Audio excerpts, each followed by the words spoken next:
Terribly. I love how quiet it got after I said that. Yeah. That's because it wasn't funny. That's what I look for. It's funny to me, and that's all. That's all that really We're all matters. here to entertain ourselves.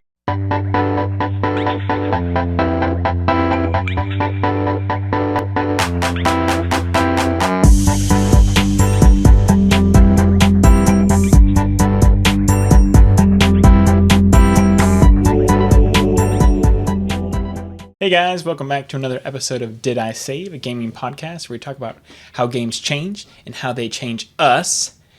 And today is a subscriber suggestion. We talk about our favorite game developers and why. You told me I was going to be talking about politics. Well, I lied. No one likes to talk about politics. Not even politicians.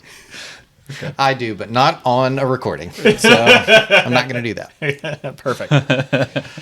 Shout out to our subscriber for recommending this category to us. Yeah, absolutely. Appreciate you. I'm excited to talk about it. Okay. Go ahead. No, go ahead. I don't know why I'm talking like it's my episode. I'm just ready to start the conversation, I guess. No. I think it's a great topic. So yeah, and I'm interested to see what you guys say. Mm-hmm. Well, my first question for you guys go ahead. was going to be, like, apart from who your favorite developers are, mm-hmm. what is important to you in a good developer? What do you think constitutes makes the difference for you between just like good, solid developer? Yeah. Like I'll check out their stuff, and like the developers that you're always keeping an eye on and like always watching to see what they're doing next. Yeah. There's two things, and I don't think you can be both at the same time. So it's like there's two things I appreciate developers though, and one is they create what they want to make. Mm-hmm. They treat it like a piece of art. They have a vision, and they're passionate about it, and they have a vision. And the other is they listen to feedback and they make a game that is a for huge the one players. for me. That is huge. That they are willing, and that they not just listen to their fans in the sense that they're like, oh, you guys seem mad, I guess we should not do that. Right. But to be like, let's open the dialogue and see what you guys think. And if you can find a balance between those two things, it's difficult to find a developer that does both. You mostly see one or the other. Yeah. You either get a product that is just pandering to as many people as possible that the game can feel kind of just like there's no passion in it. Yeah. It is for the money. I call it market researching something to Correct. death. When you're constantly trying to dial in numbers instead of like sticking to a vision or like being very open and communicative about that process. Like I think that's now I can't remember their name. The developers of Hades. It's the Supergiant studio. Supergiant. Like they're all about listening to fans and like not listening, but like that's why Hades and Hades 2 are as good as they are, is because they were constantly letting people play it, taking that feedback and meaningfully changing the game over and over and iterating based on like not just what they saw, but also what people were telling them. And I think if anybody strikes the balance you're talking about, it's Supergiant. Yeah. Like they're fantastic for that. Okay. And I would definitely agree with your take, Ryan, is about like, are they creative? Are they listening to fan feedback? Are they hopefully not just catering to fans?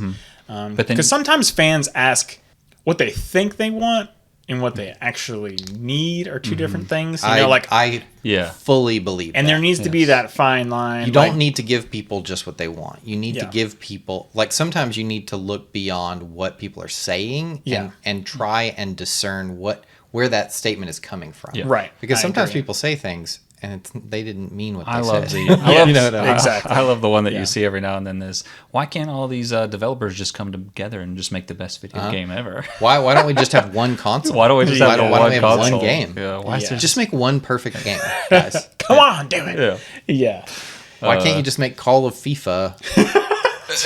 I don't understand.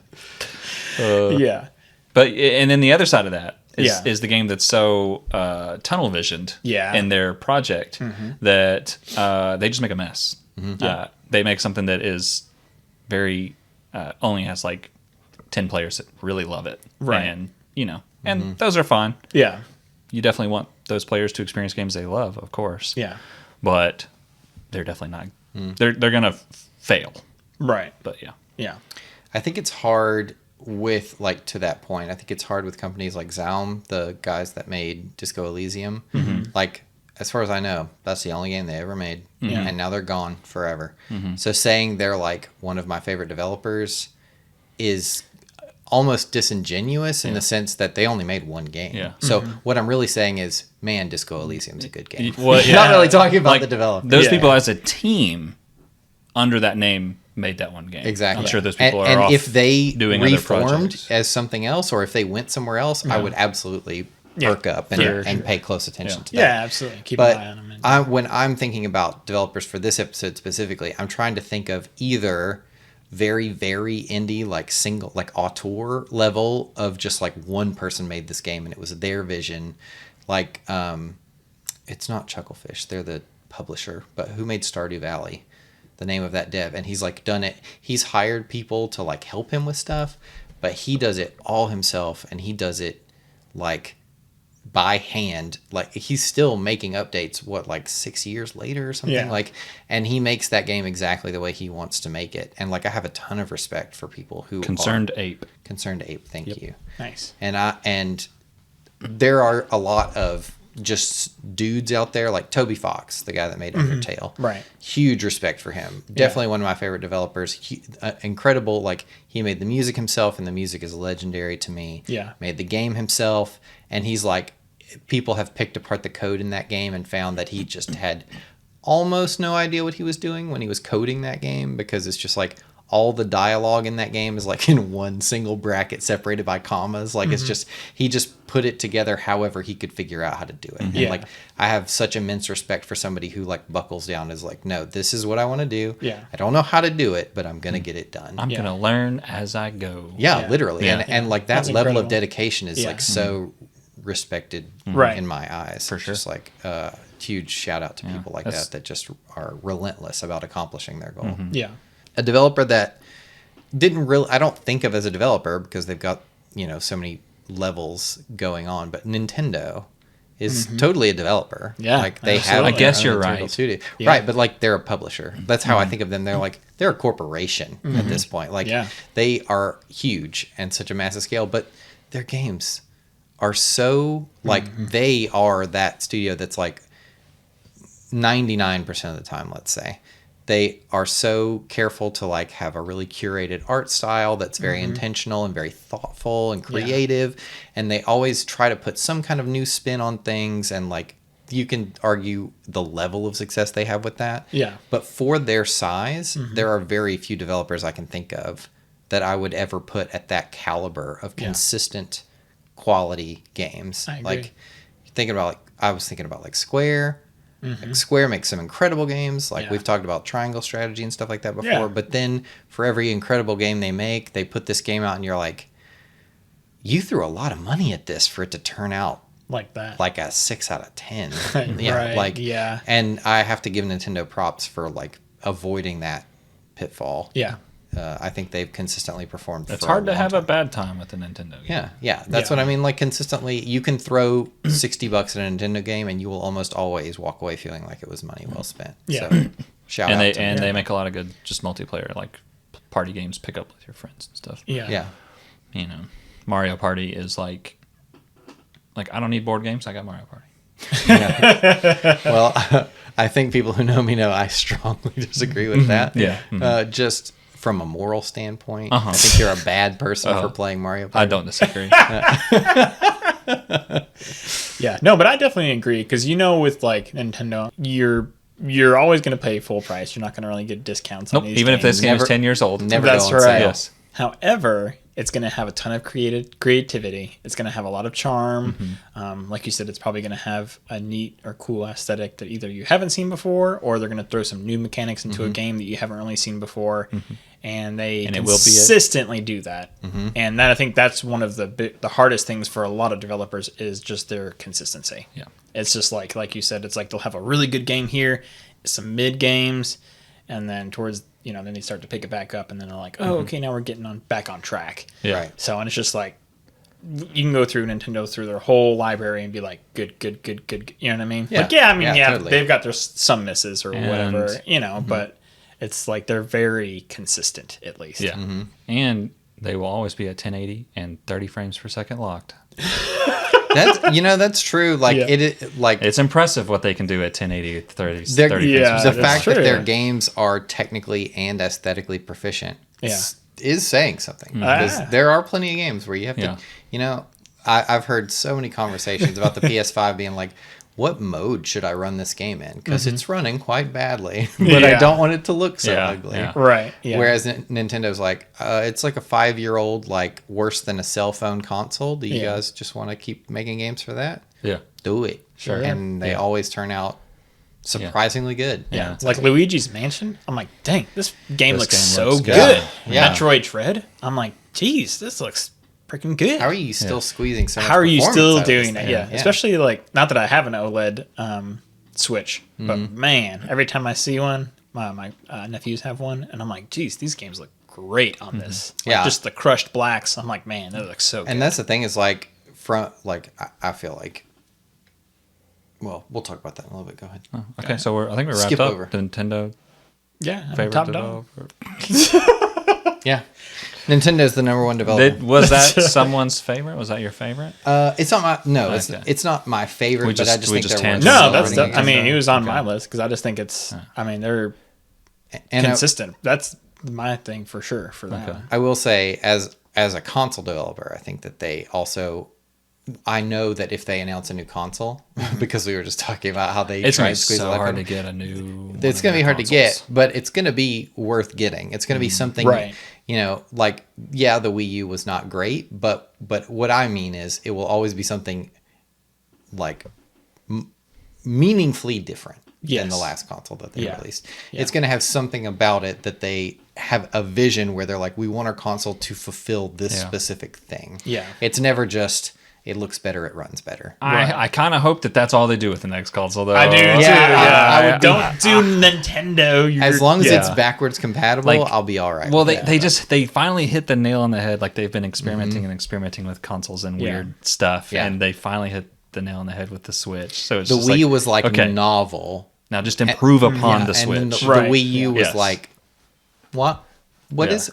Yeah. This is cool for a It game. feels like every console up to the Switch was a prototype for the Switch. and that's why we've been Like stuck. that. That's Yeah, why we like the GameCube, it's got a handle I don't on it. know. You can take it on the go, and then it's Yeah. like, well, you got the 3DS, Yeah. and then there's the Wii, and then it's like, and then they're like the Wii U, and they're like, we can't get it just right, and then the Switch is finally, they're like, okay, we got. There's got to be a guy just like at the top of the Nintendo tower, just slamming his fist on the table and being like, "Motion controls, motion controls.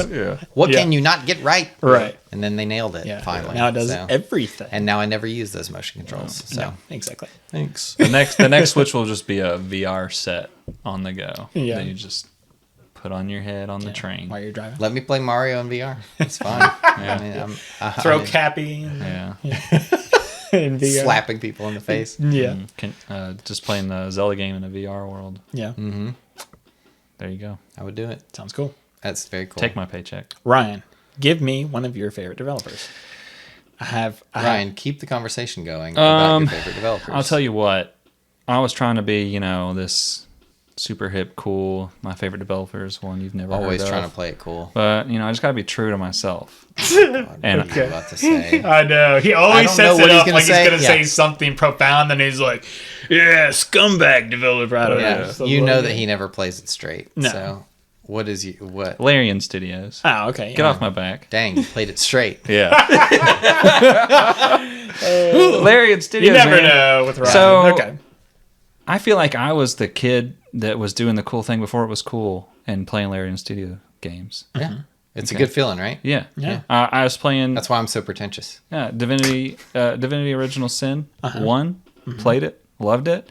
And then Divinity Original Sin 2 was just like, Whoa. they improved upon everything. Yeah. But they listened to all the feedback from 1, and they just took every system and they took their time with Divinity Original Sin 2 and made this game that has taken up like 1,000 hours of gameplay from me Yeah. and my wife.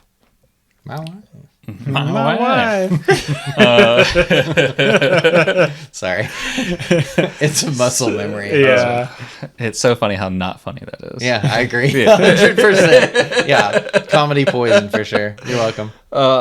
And so then this game gets teased, Baldur's Gate 3. Mm-hmm. I'm familiar. And I felt like I was the only one talking about it. They came out with it was early access. So you only play like the first chapter of the game, which was tons of content. Mm-hmm. And I even went to a Magic the Gathering pre-release night where we were playing a card game version of a Magic the Gathering version of this Baldur's Gate 3. Yeah, like they had all the characters and stuff as cards. And I asked people if they were playing the video game that these cards came from, and they didn't know what I was talking about. That's truly wild. And to me. I was very confused. They were like, "You just talking about D&D?" And I'm like, "No, homie, it's a video game. Baldur's Gate. I've put 100 hours into it, and you haven't. No, okay, it's great. You should check it out." Didn't even know it existed. Okay, cool. But I was so excited for this game, I didn't want to play too much of the demo because I didn't want to spoil too much. Yeah. But the game finally came out, and it blew up like I did not expect. Oh, yeah. And Larian Studios didn't even expect how much Yeah, no kidding. money they were going to get from this thing. Extremely true. But they're super just like open about the development. They love hearing what people think of the game, negative or positive. Yeah. And they want to improve upon that. I think they're actually stepping away from another Baldur's Gate game, and I think they're going back to their Divinity stuff, but I think they're going to take what they learned from Baldur's Gate and incorporating that to Divinity. So I'm very excited about that.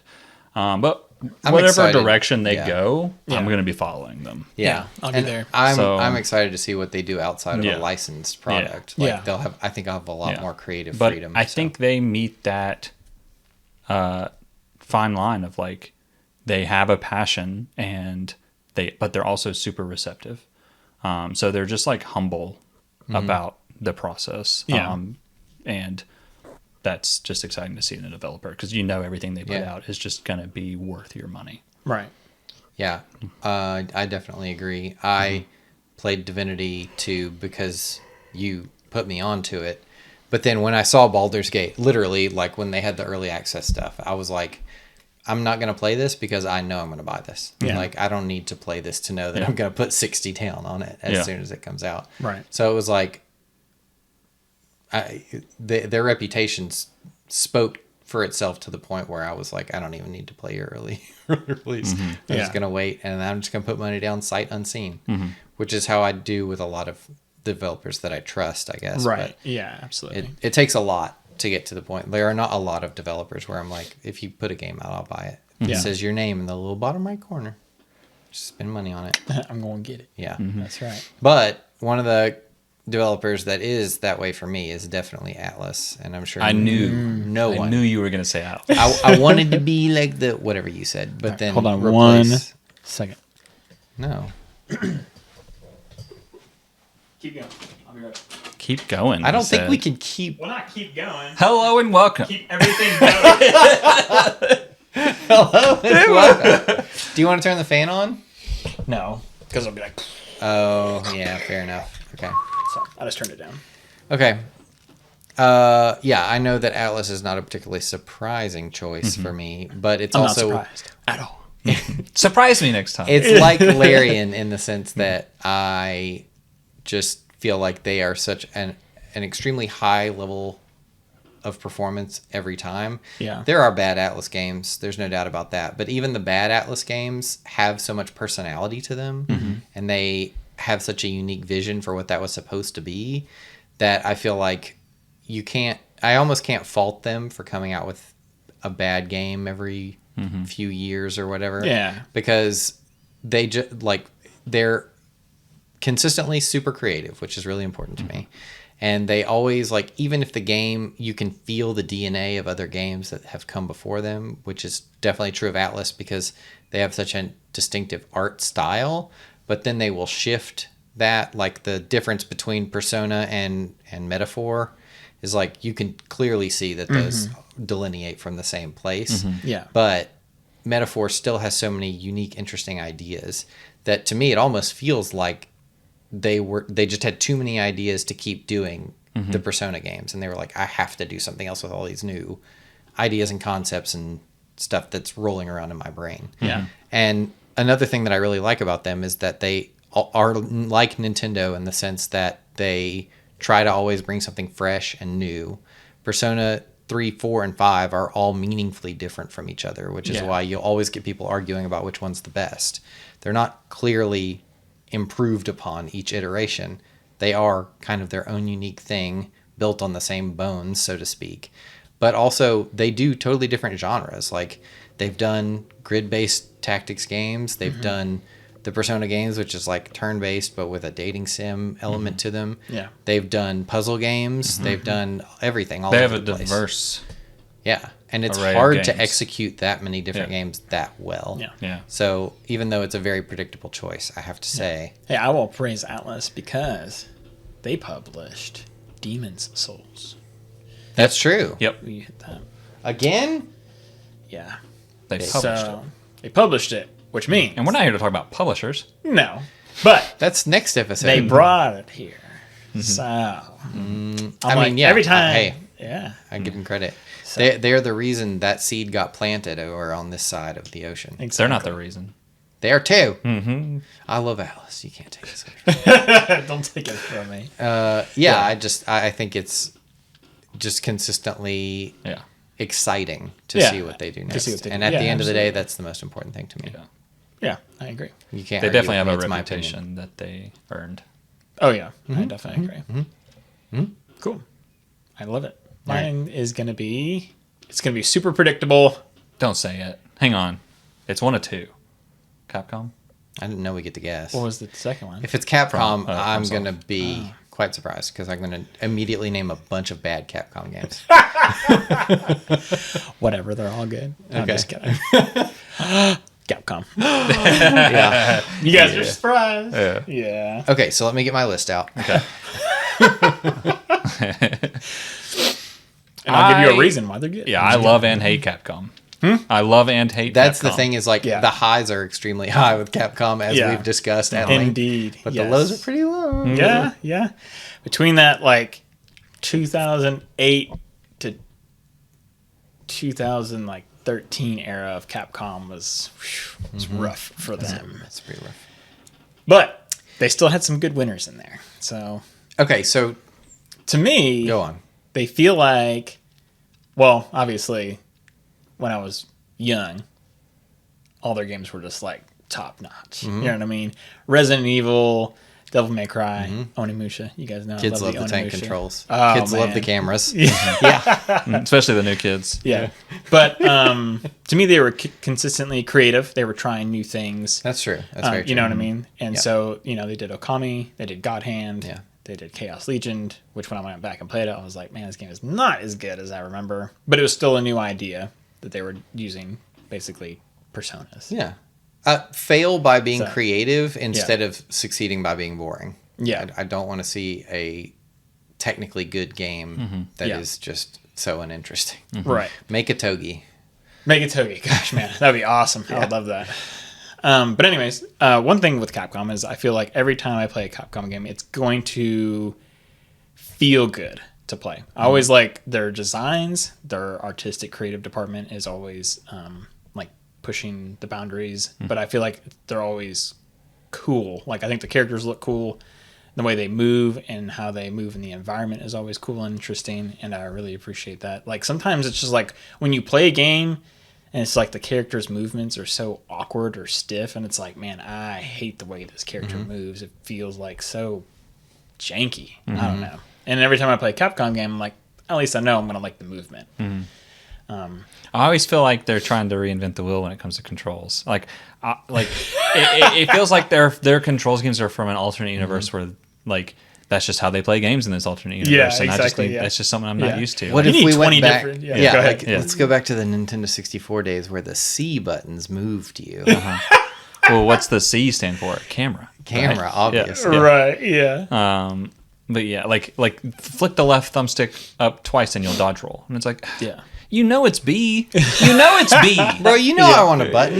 Yeah. Sometimes I move back and I change my mind and now I'm rolling. That's right. Exactly. So that's how I feel about Capcom games. It's like I have to like give it an honest effort before I can enjoy it. I do feel like the level of investment required to see if you're going to click with the game is higher than most Unless developers. you're just a Capcom player like Talon who just jumps into it and is used to these crazy controls. He's ready to backwards crazy suffer for controls. the art. Yeah, it's just what he's used That's to. right. Yeah. So just for context, like Yeah. what is a Capcom game that you've bounced off of, and what is one that was stopped automatically? I didn't do that. Camera did that. Is it recording or not? It is now, yeah. Is it? Yeah. Okay. But I just for my own personal curiosity, I'm wondering like what is the two ends of that spectrum for you? Well, of a game that you've loved, and a game that you've been like, Capcom, what are you doing? Okay. Well, I'll give you a real good example because it's a newer game. I love the original Dragon's Dogma, and the second one I do not. That's like. right. I forgot that you bounced hard off the second I do one. not like it. I have not played Dragon's Dogma 2. I played the crap out of the first one. And they did. Still going to. Yeah. Just waiting for it to go on sale. That's right. Same. Yeah. Well, maybe by then they'll fix some of this thing because I don't know. They just had a lot of quality of life improvements they could have done, and they just refused to do because they were like, "Well, this is you have to play the game this way," and that's not necessarily a bad thing. But in this case, it is. But in this case, for me, it feels less is. like a holistic. It is a holistic vision, but the holistic vision seems to be rooted more in stubbornness. Yeah. Right. Yeah. Then Yeah. like I know the creative director for that game was like, they asked him why like they didn't have like actual multiplayer because it was a huge request. Yeah. Yes. Going back It to would have been listening to incredible. your point. Yeah. And he said, when I was a kid, I wanted to play D&D with other kids and I never got to.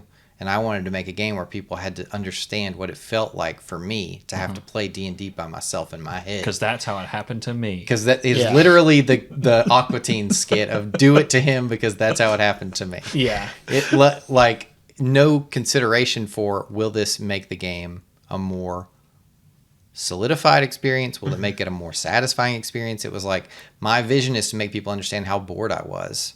And I'm going to make them see how bored I was. Which just seems an extremely bizarre way to frame Make a game. making your game. I don't know if that's like what he meant when he said those things. That's true. but So it's we're definitely how translating it from came Japanese, off. right? Right. So Yeah. take it with a grain of salt, I guess. Yeah. That's true. But yeah, It could be saying like, well, I didn't have anybody to play. Yeah. You don't have anybody to play, but you'll have these characters. I wanted the but still, lonely yeah. people in the world to have a game where they didn't feel lonely. This Yeah. might be what he Could meant. be, yeah. Yeah. But how much cooler would it have been if we all three could go and take down giant monsters together? I agree. Like literally climb. I mean, outside of the Monster Hunter series, you know what I mean? Being able to climb up. Look, the I'm on this monsters Cyclops head and I'm spinning in 360 degrees, no problem. Forget And- Monster Hunter. I want Monster Factory. I want to crawl all over them, 3 stories tall. Yeah. And I want to just hang on top of their head like Yeah. a little Yes. raccoon. Yeah. So it's like not every game hits for me. Like I don't like the movement also in Dragon's Dogma 2. It feels more stiff, where in the first one it felt super fluid, and like if you were gonna jump, you knew exactly how far you were gonna go, if you were gonna be able to grab onto certain objects. In this one they just feel more clunky and stiff. So it feels like I don't know.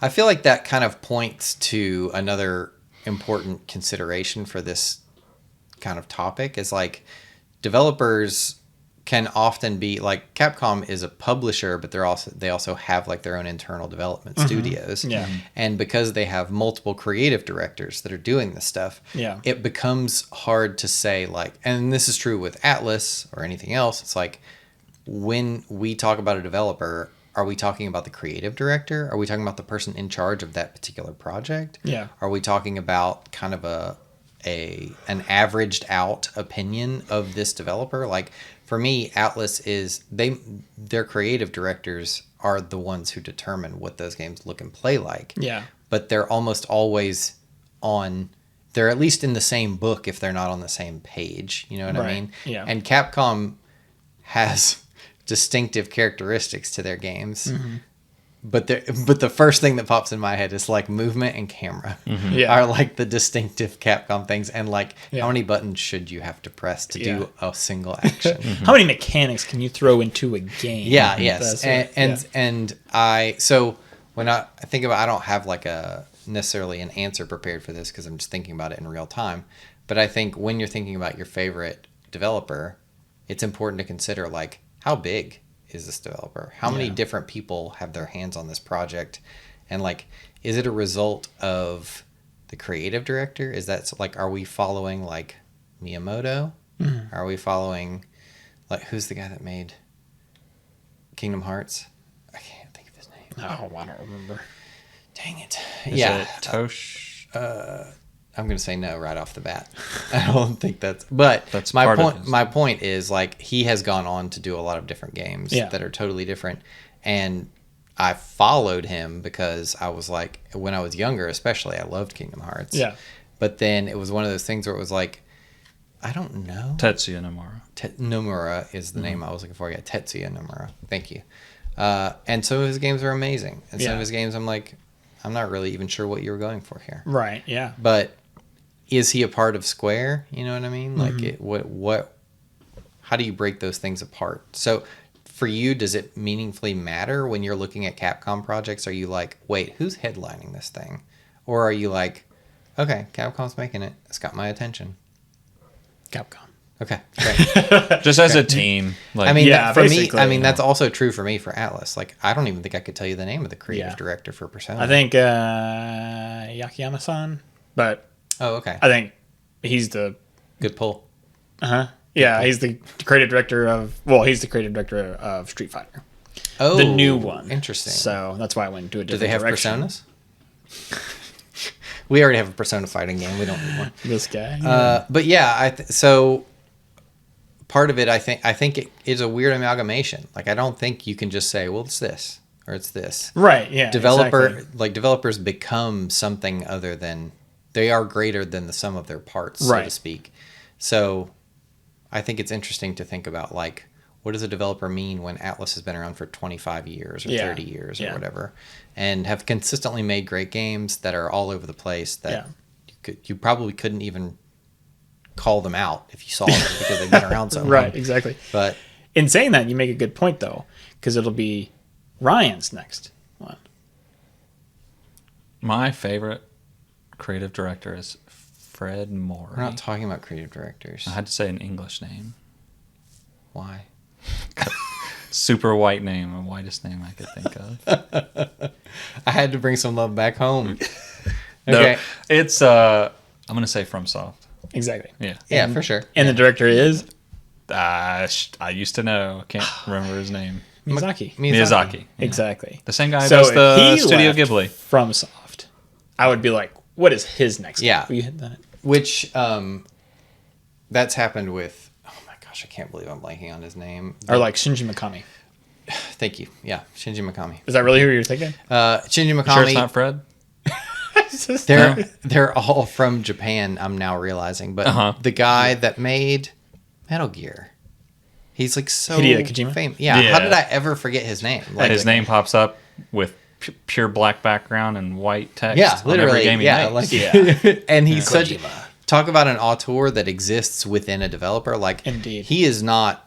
He acts like he is an indie dev. He's the only person making his game. Like, it is rare to see a creative director have that level of control over a game to be like, if he leaves, we're never making another Metal Gear Solid because we just wouldn't know how to do it without him. Yeah. And to have such a signature style, despite the fact that his team is probably gigantic, is really, that alone is impressive to me. I'm not like a diehard Metal Gear Solid fan. Yeah, me either. But I have to respect how he was able to carve out that much of an identity even within a huge team like that. Like, that's pretty impressive. I agree. So I saved us from talking about FromSoft. Thank you. Thank you. No, man, the level of excitement when a FromSoft game's coming out, specifically in the Soul series. Yeah. There's, they've got... they're not just like popping games out left and right. No. You have to wait. You got a good little... You got 3 or 4 years, and then you've got a gem coming out. Yeah. But how'd you like Armored Core? Didn't play Armored Core. It's not too late. I intended to play it and never got around to it. Yeah.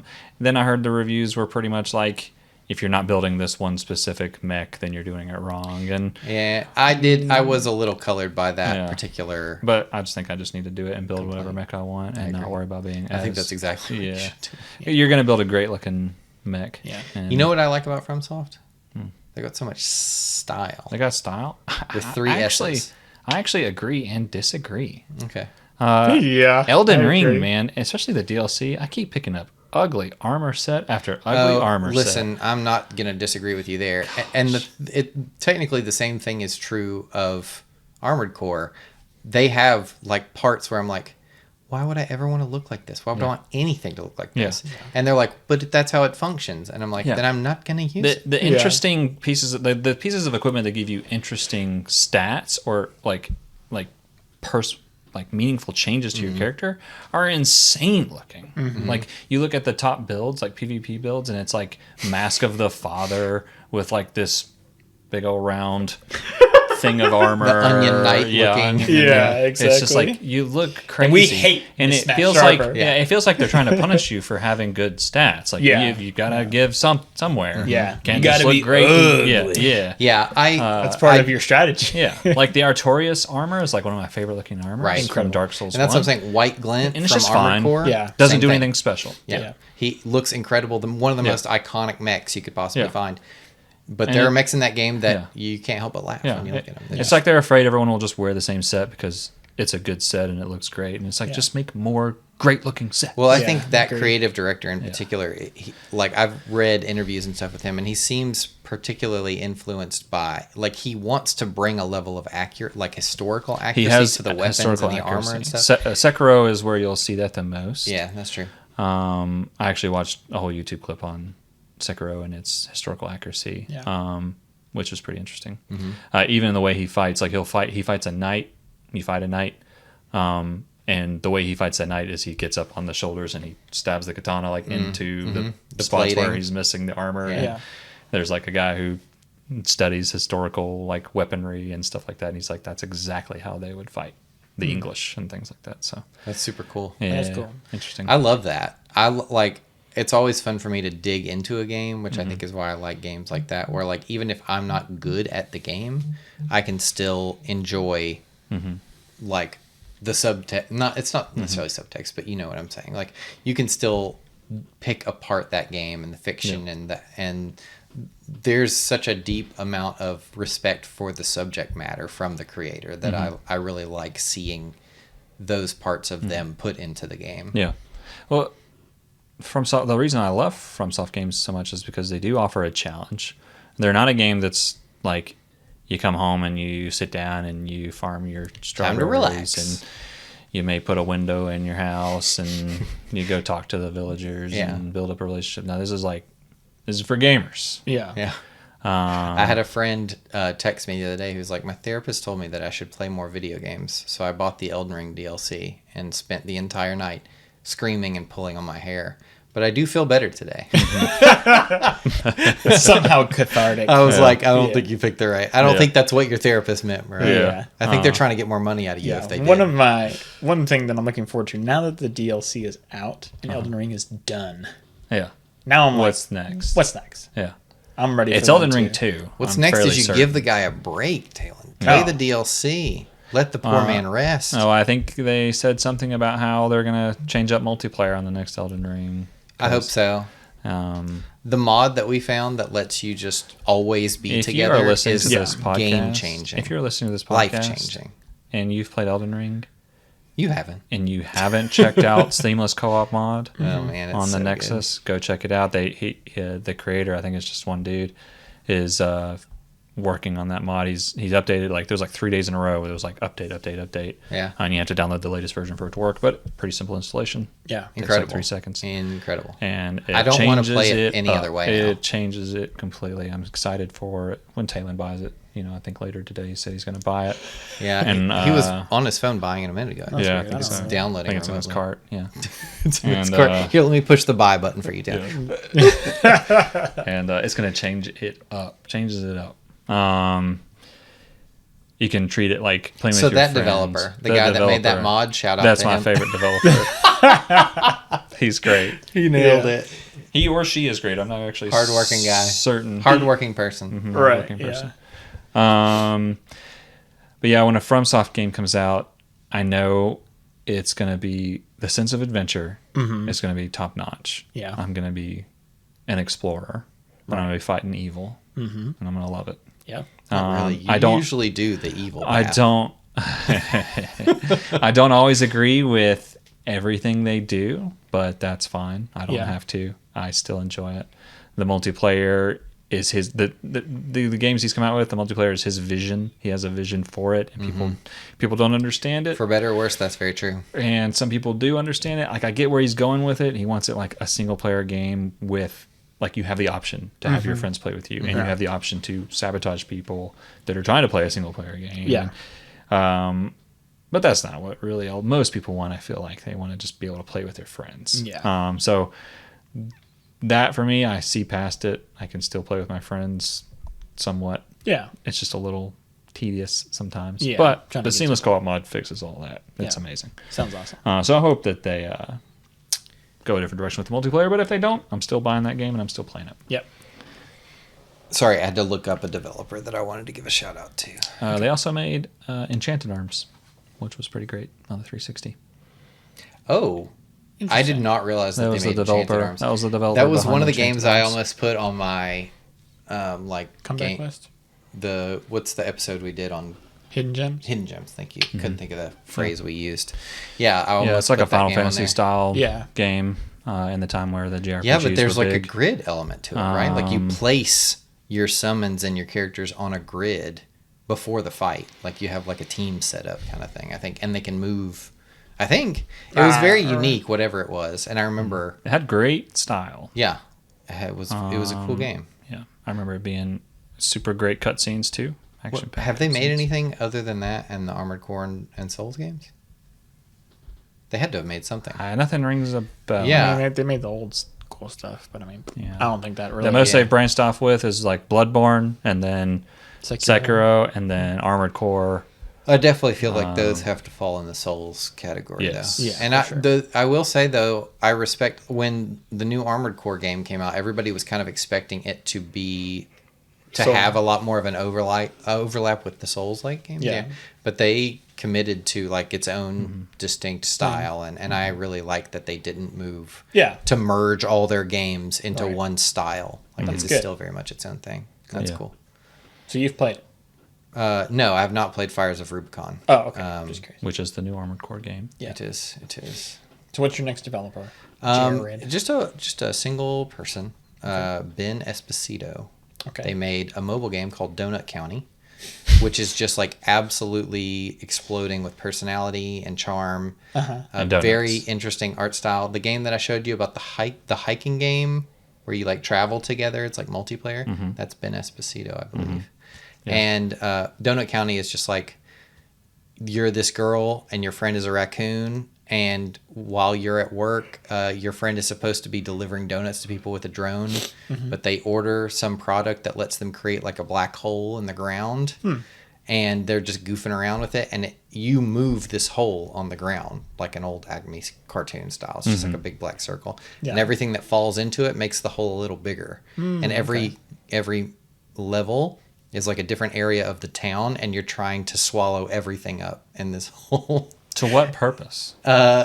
Honestly, I don't remember why he's doing it. Okay. Yeah. But it's like eventually you have to like go down in the hole and see like where all this stuff is going and everything. And it's like, I like it because it has a ton of heart. Like there is like an actual like message that is relatable that he's like trying to communicate through the gameplay. It's not just like simple, goofy story. Like the characters are really interesting. You're texting back and forth with this raccoon while you're at work, and one of the things you can do is send a goose emoji, and you can do that whenever you want, and they'll always send one back immediately. So you just like spam the goose emoji, like little stuff like that feels like it doesn't feel like someone trying to create a culture that they are not a part of, that they've only seen and they're replicating. It feels like very much of the moment, very much like something relatable to you. Okay. And like I said, just a ton of charm, very, very cool music and everything. And everything they've done so far has been an absolute banger for me. Yeah. And I like shouting out small developers. Like if somebody's listening to this episode and they're looking for a developer to check out that they haven't heard of, I want to put somebody on here that isn't Atlas that I haven't talked about 100 times. Right. So, and that's like a mobile game that's like $5 or something. So it's super low stakes if you... Good, great. It's super low stakes if you want to go check out. I've actually meant to play that game. It's really funny. I'm very excited for Big Walk. Big Walk, thank you. Yes. You sent me that video, and I was like, immediately just like, I am all about this game. Developers, or is that what you're talking about? Mm-hmm. Big Walk is not the same people who made Untitled Goose Game, I believe. Oh, is it? Oh, I must have. That's not Ben Esposito then. Yeah. But it Let me reminded sure, me of Ben Esposito. But yeah, I think House, isn't it? Isn't it just called House? That sounds right. Okay, go ahead.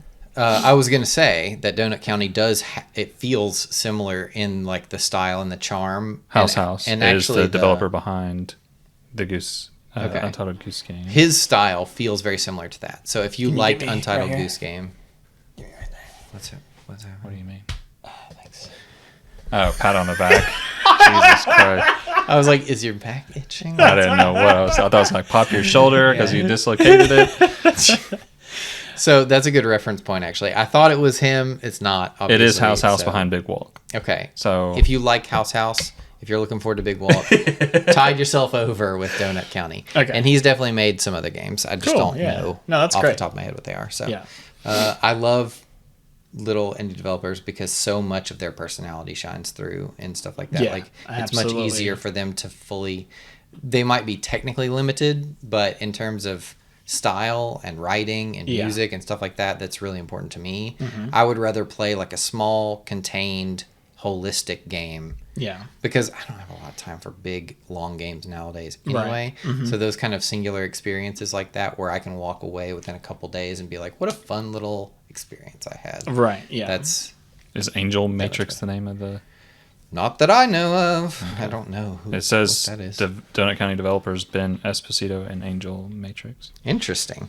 What does it say? What else he's made? Let's both get on our phones while we're on camera. This is here. good footage. Good footage. But yeah, I mean, just. I just wanted to shout somebody out. Shout out to House for sure. That's one of my favorites. That's fine. They're fine. They already got their shout out. Oh. Go ahead. Somebody Big Walk. Preferably It's on my, that's all. I mean, Big Walk's on my you guys covered. list. Yeah, Big Walk looks great. House. I had Larian, FromSoft, Nintendo, and Capcom. So okay. You guys, we all hit. Just smashed them all out. Yeah, man. I guess there's a reason why we deal with each other. That's right. Deal is the right word. Sorry. Yeah.